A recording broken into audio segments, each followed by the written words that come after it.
Hey everybody, this is Sean from Low Code Approach. Before we hop in today's episode, I want to let you know that we are collecting everyone's thoughts on what topics we should cover for the upcoming season. To submit them, hopefully you're not driving. If you are, wait until you get somewhere safe. But go to aka.ms// low code topic request. That's all one word. aka.ms// low code topic request. And from there, enter what topics you'd like us to cover in the upcoming season. And who knows, maybe we'll be able to get to them and get to the best people at Microsoft to talk to. Anyway, thanks for listening. We're excited to get your thoughts.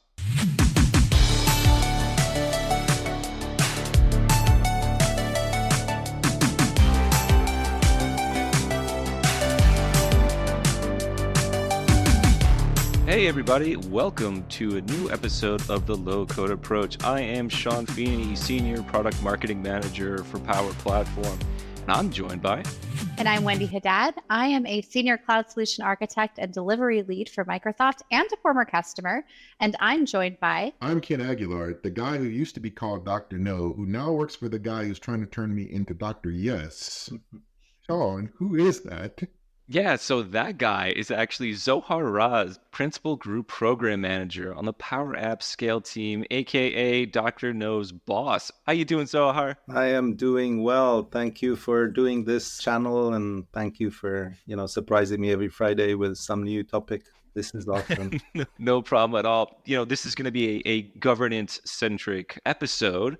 And actually, we got a call out from one of our really good friends, Andrew Gaskins, who wanted us to ask you for a recap of some of the governance features that we announced in 2023. If you could just give us like a high-level overview of what some of those features were, greatly appreciate that.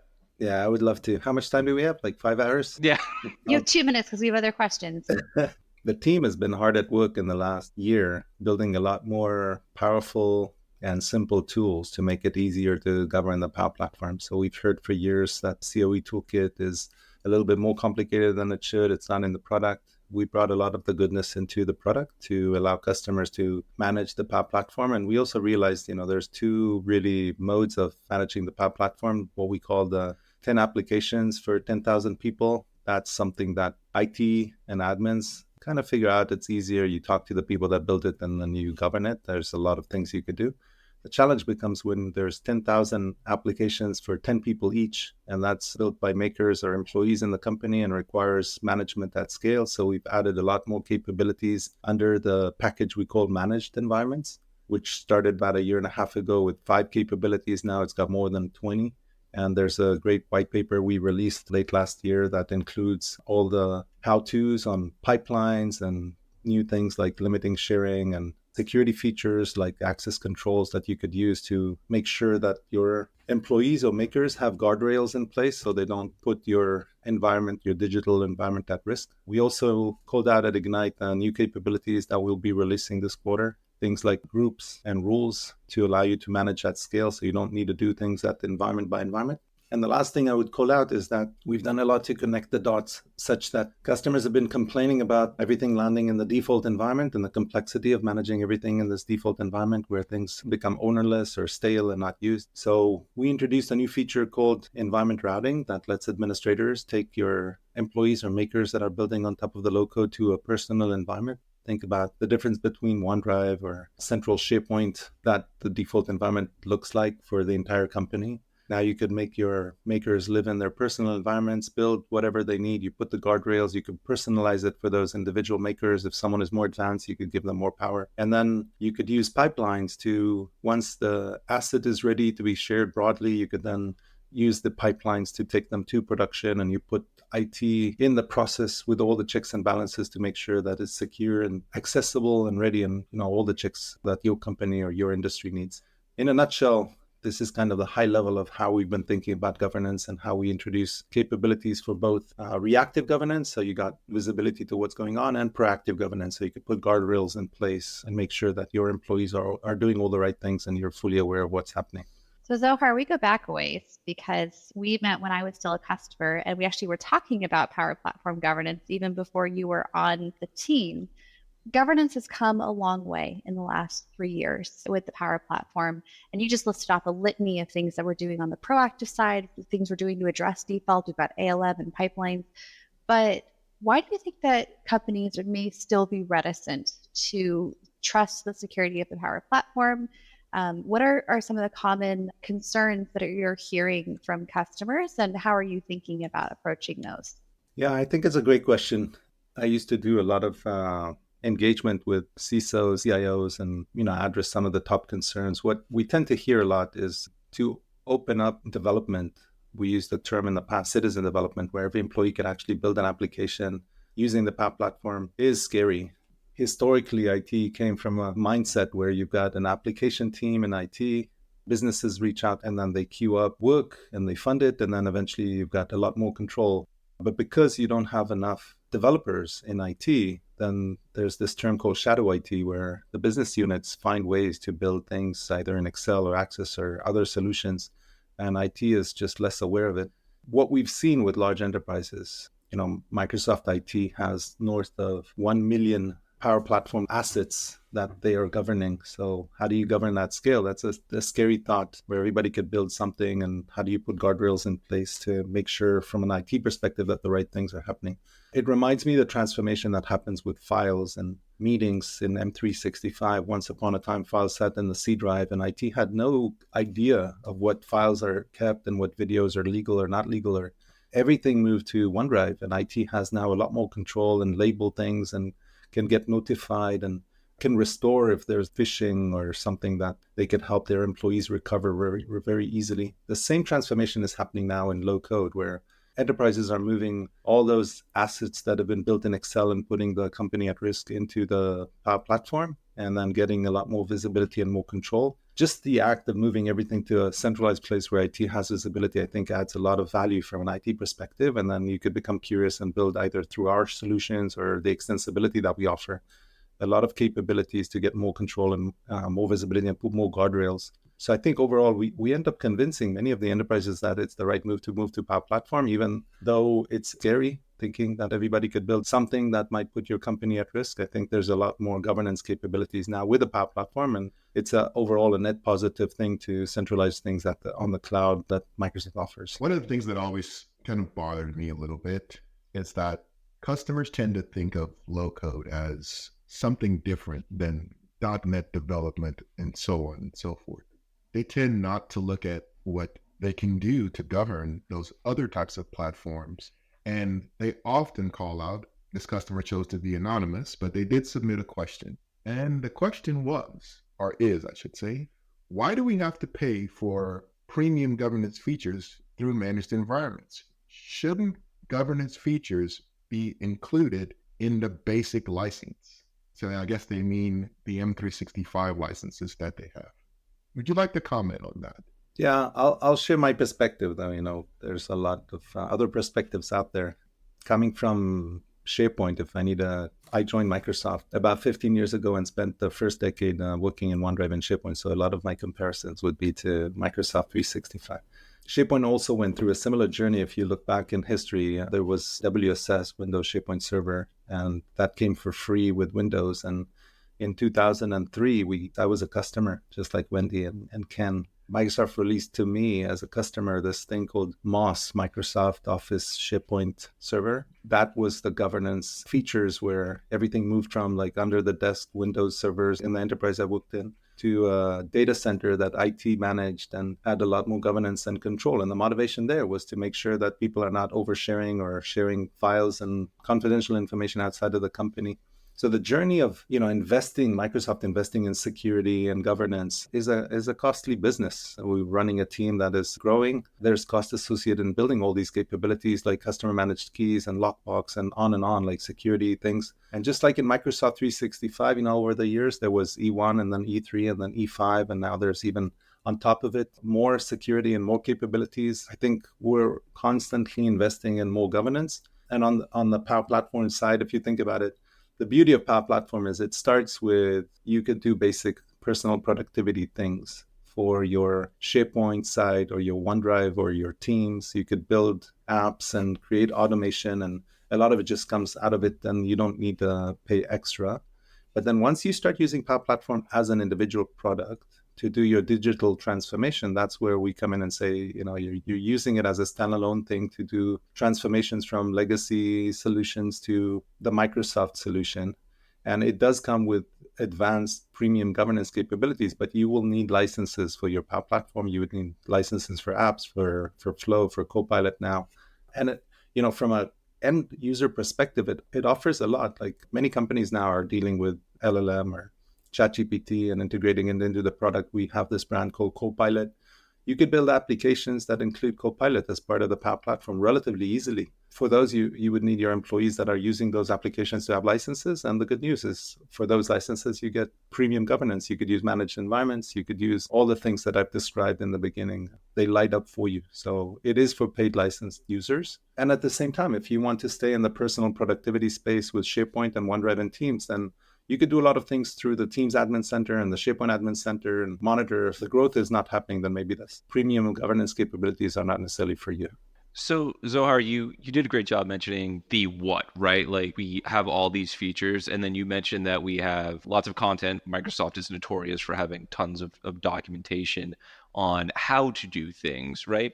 But as customers are going through the growth from personal to enterprise, we hear that they need help with the why, right? So like, can we be more prescriptive in our guidance to them? And I was hoping that you can touch on, if there are any plans on helping give more prescriptive guidance to customers as they go through their implementation of Power Platform governance and that low code journey. He did mention the white paper. Yeah, but the white paper does a really good job of how to do these things. Yeah. But the question is why and when should I actually do this in that journey? Great clarification. I think that sentiment is true. There's a few challenges. One is, man, we're moving fast. I've joined the Power Platform about 2 years ago, and the Power Platform looks already different than what it was 2 years ago, just in terms of richness. And Copilot is just mind blowing how fast we move and how fast we introduce new capabilities. So the moment the ink is drying, it's already stale. I would say one is we have a wave of white papers coming, a lot about the what, how to set up things, just to drive awareness of all the new capabilities that are out there. And also, in those white paper, we're giving guidance that is slightly different than the guidance, for example, environment strategy. We're now moving people to not think about environments the way they used to. We have new capabilities to think about the thing I mentioned, which is think about environments like OneDrives, where people build in their own personal environments, and then they could go to the dedicated, if it's finance employee, then the finance shared production environments and using pipelines. In the documentation, some of them are transformational, and we have new guidance because of the new capabilities and the richness we offer. As for the why, I think you're right that end customers are fair to call us out that we do have more white paper and case studies and examples where companies have onboarded and transitioned from this thing I mentioned earlier called personal productivity, where you're using Power Platform to start the growth through licenses in Microsoft 360 all the way to now you're in this thing there's a term we use called enterprise mode, where you're really doing your digital transformation through the Power Platform, and you've got licenses assigned to most of your employees or a lot of your employees that are building or consuming Power Platform assets. And one thing I would say that I find with some of those case studies is many of the customers, they start by identifying these 10 mega solutions that they want to transform from something legacy to a modern responsive solution that runs on mobile and web, uses premium capability, maybe even Copilot, but even just Dataverse and premium connectors. And then they do the math and acquire licenses for the people that would be using it. So think expense report or think an annual review app for HR. Once those users have the licenses, the beauty is those licenses let them, one is build everything in the Power Platform, and then two is consume any app. So it's like almost like an all-you-can-eat license. You could use now any solution in the organization if you are a user or a maker that has a license. And so 10 solutions-ish are justifying licenses for everybody in the company to now become a citizen developer or a maker. And that's when you end up with 10,000 applications for 10 people each, where everybody can build and automate them their day-to-day with all these workflows and solutions. And suddenly you see a massive digital transformation in the enterprise. And that's where the why comes from. So I'll say, in short, the why comes from find yourself the 1 or 2 or 10 applications that justify the costs, and then put guardrails and governance in place and unleash your organization to do a real digital transformation that eventually is a great way to save a lot of dollars or money in your company. Zohar, it feels like the Power Platform grew up this year with all of the features that you mentioned. And, when we were first planning in our governance strategy, so much of it was focusing on environments. And it feels like the environment strategy and even recommendations from Microsoft has evolved over the years. But you mentioned features that are beyond environment strategy. And it feels like there's a different mindset that needs to be had when we're talking about governance and looking at governance. I'm not sure if that's so hard to you or even to Ken, because I know much of it's tied to what you've been working on. But can you talk a little bit about the mindset shift that is needed as we're now approaching governance? Do I start with my environment strategy like I used to, or am I looking beyond to more of an organizational or tenant strategy? So, I mean, I'll let you comment, but I think Wendy's talking about growing up. You and I work in scale, and I think the theme for us has been how do we actually now scale and allow admins and everyone in enterprises to scale with Power Platform? Yeah, I'll use the SharePoint analogy again. I think many of our audience probably aware or informed of SharePoint and OneDrive, and some are coming. We find that many of the Power Platform customers and IT are coming from that world as well. If I think about SharePoint in the journey, even as a customer, initially SharePoint had all these limitations. So build a site architecture. We had all these white papers of what sites you can have and how you build your organization based on those sites. And to me, that's the analogy of environment strategy that we used to have about 2 years ago. And then today, no one quite thinks about SharePoint in the same way. It's like everything is a site and everything becomes a site. And you have a OneDrive, and then you could move things to SharePoint if you want to move from what we call a me container to a we container to multiple shared containers. One of the privileges that I have, running the governance in Power Platform is we have all these other Microsoft services, Azure and Microsoft 365, to kind of see what experiments worked out and what is the greatest. So a lot of the governance capabilities that we're bringing have been battle tested with the other clouds. We're going through a similar journey with Power Platform, where environments should initially be thought of as, it started with large we containers. You really need to think about the structure, and now it's moving to these me containers everybody could build. There's a lot of easy way for IT to really govern it. It just makes it so much easier to govern. We've seen it with M365. This is the way we were, our new documentation is talking about, think about IT. How could we empower IT to govern easier? Just give every maker an environment to work in. You have a lot more clarity on who's building what. If they leave the organization, you could decide to move it to someone else or let it expire. That itself, that strategy allows you to move much faster in your deployment and the adoption of Power Platform. And then we're bringing more and more tools from Azure and from Microsoft 365. And we're also doing another thing, Sean, I forgot to mention, we announced at Ignite, is the integration with other Microsoft capabilities that have been battle tested in the other cloud. Like we're now integrated with Microsoft Sentinel, and we're integrated with Microsoft Purview. And these are, for large enterprises, these are great capabilities that give you a ton more visibility and control on what's going on. So Ken, to your question, yes, we are now in the mindset of, in the past, a typical enterprise would have between 5 to 70 environments. Now, like we see more and more enterprises crossing the 10,000 environments and growing. And it's similar to the journey I've seen when I was running the administration experience for SharePoint. So we're already targeting how do we allow administrators to manage tens or hundreds of thousands of environments very easily, much easier than they can in the default environment or manage 70 environments. We had Leanne from Microsoft Digital, I think is what we're calling it now, on, and she mentioned just the massive number of environments that they have within our own Microsoft tenant, and how the tooling that we are building has now enabled them to be much more proactive in their approach to their governance. But I don't want to hog the mic because this is a governance topic, and you all know I love governance and security. So I'm going to pass it over to someone else. Yeah, so thank you, Ken. I appreciate that. So we talk about this explosion in the number of environments that IT admins have to govern now. And a way to help them govern this at scale would be through groups and rules that you mentioned before. I know Ken is near and dear to this too.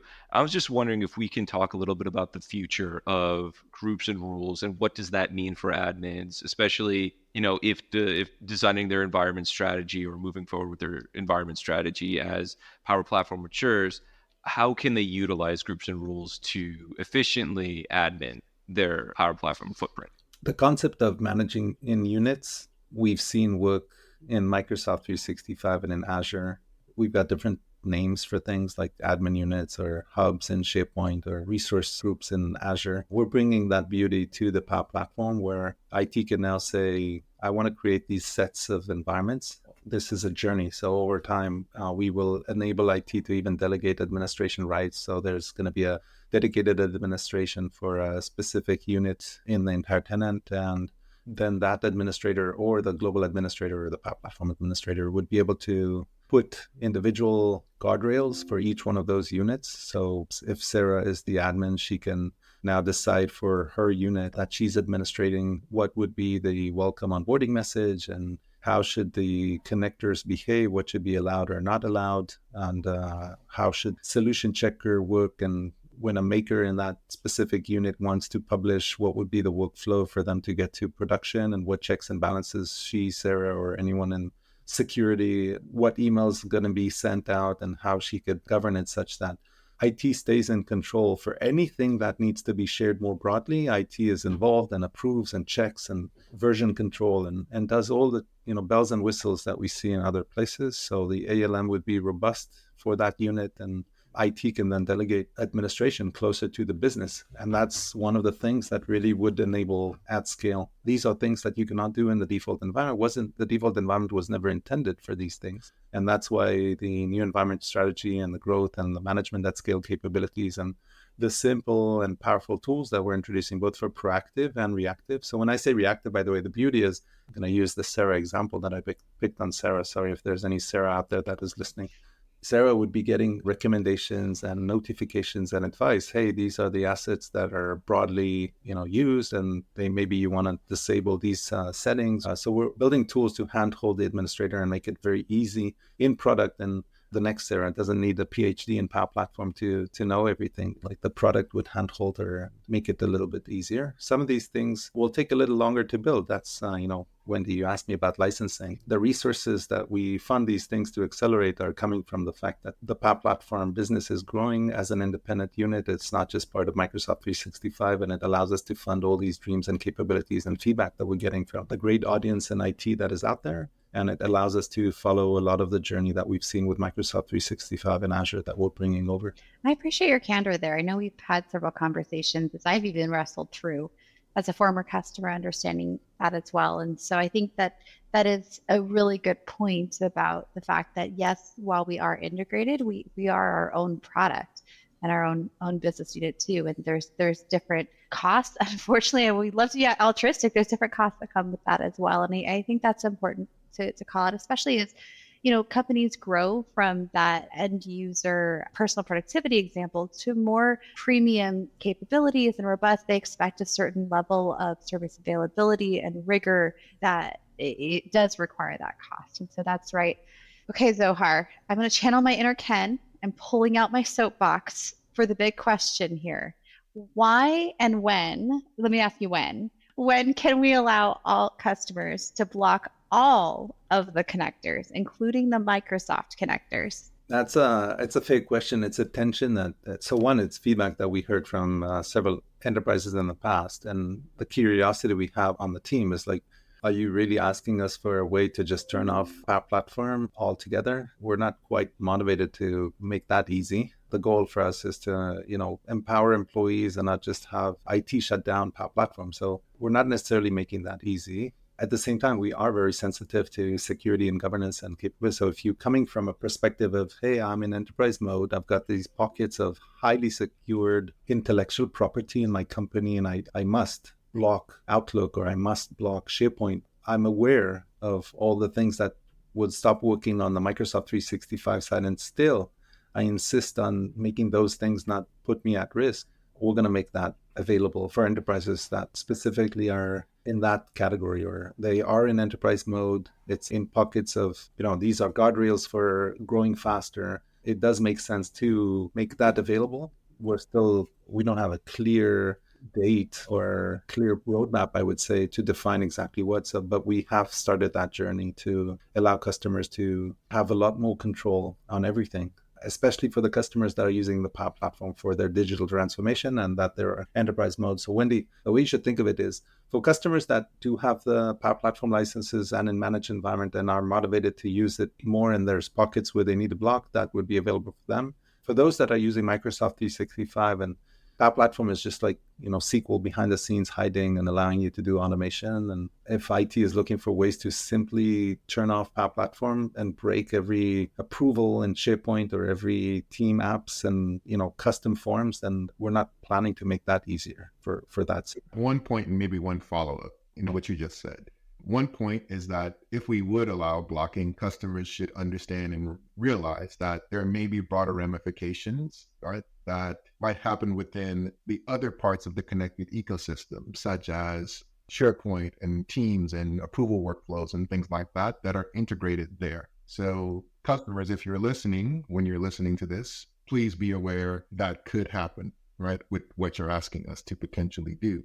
And then my follow-up question is, Zohar, just purely hypothetical, in theory, what might that look like? Would that be maybe in the form of DLP, an enhancement there, a rule, or like, what do you think the future would look like if we were to present something like that to a customer? Hypothetically, I would say that imagine a world. In that world, I could imagine that Sarah, I still keep picking on Sarah, will set up environment routing such that every employee and whole organization is going to be routed to a dedicated personnel environment. And she would be putting guardrails such that in that experience, Copilot is enabled so that employee could build solutions with Copilot. And she would be using the rule for the data loss prevention engine to allow Sarah to use specific connectors. She'd be blocking Twitter because she doesn't want, the data to go out of the tenant. And she'd be setting a lot of guardrails such that in general, the content in that environment cannot leave the tenant. She would be limiting sharing. So Sarah, before she goes and shares the solution broadly, it's blocked to 2 or 5 people that could help Sarah build the solution. And then one of the things that Sarah can do for those makers in the environment is to block them from using Kaisala or block them from using SharePoint specific endpoints. Say, now I'm going really hypothetical, not use highly confidential information, but only use general information. And that will allow Sarah to sleep well at night because now she knows that all the makers in that personal dev environment that is now better managed, those makers don't have the ability to put the company at risk. Hey, Zohar, so we've touched on a little bit about first-party integrations, and we've covered a lot of governance on this episode. I'd like to just do a quick pivot before we wrap up, though, and talk about another first-party integration with Sentinel and Purview. And I was hoping you could talk a little bit about what does that mean for Power Platform? It's a great question. Thanks for bringing it up. For Sentinel, I would say these are 2 products. One is Sentinel is a great tool to constantly and continuously scan the logs and identify patterns that are putting the company at risk. So the example is any of you are using credit cards. And for me, at least when I travel and I forget to tell the credit card company that I'm using the card in a different country, then I find myself that the card gets blocked. If you ask yourself, how did that happen? And the answer is, well, the credit card companies have this way to scan and in real time identify if there's something that is different than the daily pattern. Then there's automation kicks in and blocks my card unless I call and do something to unblock it. Sentinel works pretty much the same. So it scans the logs from Power Platform and from Azure Entra and from network and has a set of pattern it looks for. And if it identifies that someone is building an app with a link that says, click on this and I'll have your credentials.com app, it knows that link specifically is a phishing link and it would not allow employees to launch that. It would just disable the app and quarantine the app immediately and send a note to the admin. So these are capabilities you could build with Sentinel today. It's in public preview. Switching gears to Microsoft Purview. Microsoft Purview, the way to think about it, once it's integrated, you integrate specific dataverses to Microsoft Purview, and then Microsoft Purview automatically scans all your data. And you could set it up. There's more than 200 different data types that it looks for, and it labels those types in Dataverse. So if you look for social security numbers and you're looking at all the makers in your organization, all the employees that are building solutions in either their personal environments or in the default environment, and you're scanning who is actually holding a table that has social security numbers or credit cards or something that you want to pay more attention to, Purview is the tool for that. It would scan all those data sources, just like it's been doing for other data sources. Now it integrates with Dataverse. And it will tell you a heat map of here's where you as an admin should pay more attention to, because there's information that would put your company at risk if it goes broad. So these are the two great integrations. They're both in public preview. We have multiple customers using them today, and they empower IT to be able to do a lot more from a reactive governance. So, Zohar, unfortunately, we're going to have to land the plane. We did not get through all of our questions. So I think you're going to have to be a regular throughout the seasons of the low-code approach. Real fast, do you have any other resources that you haven't mentioned that you want to just call out for our listeners that we can Don't say my name. Here's Ken's email. Please reach out to Ken if need. No. So I think one is ever since moving to the Power Platform, so it's about the third Ignite. I really enjoyed the last Ignite we've done. It's public. It actually captures the story even better than what I did in the podcast, but it goes with slides and has a lot of animations there that tells you and lists all the new capabilities and kind of packages it pretty nicely. So I'd highly recommend going and watching the Ignite show that Ryan Jones and myself delivered on governance. I also think there's a great resource that we've just released that I mentioned that captures all the capabilities and how to use the managed environment. So getting excited about premium governance. And then there's a few more white papers around security that we're writing. Sean owns one of them that I think are also great resources. I don't know exactly when we publish them, but they're about to come out. So in the future episodes, we'll kind of add them to the links. Thanks, Zohar. We really appreciate the listeners who submitted questions to the Low Code Approach podcast. And I'd like to just do another reminder that if you go to aka.ms/low-code topic request. You can submit a question about governance for Zohar. We'll have him back for sure. Or about any of the other products or topics that you'd like to hear about. We are actually reading your feedback, and we are planning episodes based on some of the questions you've submitted. So I think it would be good, especially in such a space where governance, there's so many questions, and I think so much fear that people have and concerns. We want to help people feel confident in their decision with the Power Platform. And so would love to hear from you what questions you must have, and continue to put Zohar in the hot seat to answer them. So thank you, Zohar. Hopefully we haven't scared you away from the podcast. We're going to definitely have you back soon, but always appreciate it. Thanks for having me, and thanks for being such a dream team and running these shows. It's just fun to listen to, and always listening. I learn new things. So thank you for that. Our pleasure. All right. Bye, everyone.